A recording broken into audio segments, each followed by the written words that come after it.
கரூர்ல உங்களுக்கு தெரியும் எனக்கு தெரியும் அனுமதி மறுத்தது அவர் எனக்கு தெரியும். உங்க ஊர் நான் களத்துக்கு போனேன். உங்க ஊர் ஏர்போர்ட்ல தான் இருந்தார் அவர். ஆமா, கரூருக்கு தெரியும், எனக்கு தெரியும். நான் கேட்பது ஒண்ணே ஒண்ணுதான். பெரும் மதிப்பிற்குரிய அண்ணன் விஜயினுடைய ரசிகர்களுக்கும் அவருக்கும் என்ன கேட்கிறேன்னா,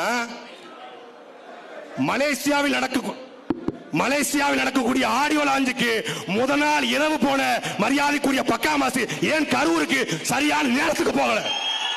பதில் இருக்கா? நீங்கள் சரியான நேரத்துக்கு போயிருந்தால் 8:45. இது வந்து தவறான தகவல். உங்கள் தகவலுக்காக காவல்துறையிட்ட 3 மணில இருந்து 9 மணி வரைக்கும் டைம் சொல்லியிருந்தாங்க. அந்த டயத்துக்குள்ள அவர் போயிட்டார். 7 மணிக்கு எங்க இருந்தார். கரூரில் 12 மணிக்கு தாவைக்கா தலைவர் விஜய் உரையாற்றுவார் என்று மரியாதைக்குரிய புசி ஆனந்த் பேட்டி கொடுத்தாரா இல்லையா? நான் வேணா உங்களுக்கு அனுப்பவா? தாவைக்காவுடைய தலைமை நிலைய செய்தி குறிப்பு. எப்பா உட்காருங்கப்பா.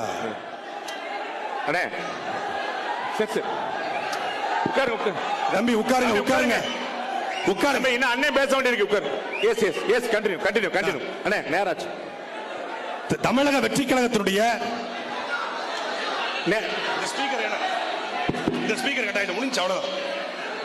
தமிழக வெற்றி கழகத்தினுடைய தலைமை நிலைய செய்தி குறிப்பில் எக்ஸ் தளத்தில் 12 மணிக்கு தாவேகா தலைவர் உரையாற்றுவார் என்று போட்டிருந்த நம்பி 12 மணியிலிருந்து 7 மணி வரை தண்ணீர் இல்லாமல் கழிவறை செல்ல முடியாமல் காத்து கிடந்த பெண்கள் மயங்கி கீழே விழுந்தார்கள் என்பதுதான் யதார்த்த உண்மை.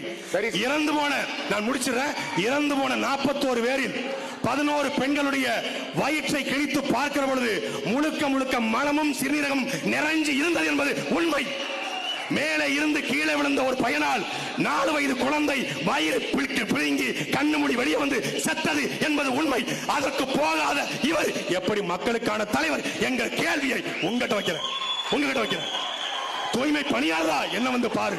வெள்ள நிவாரணமா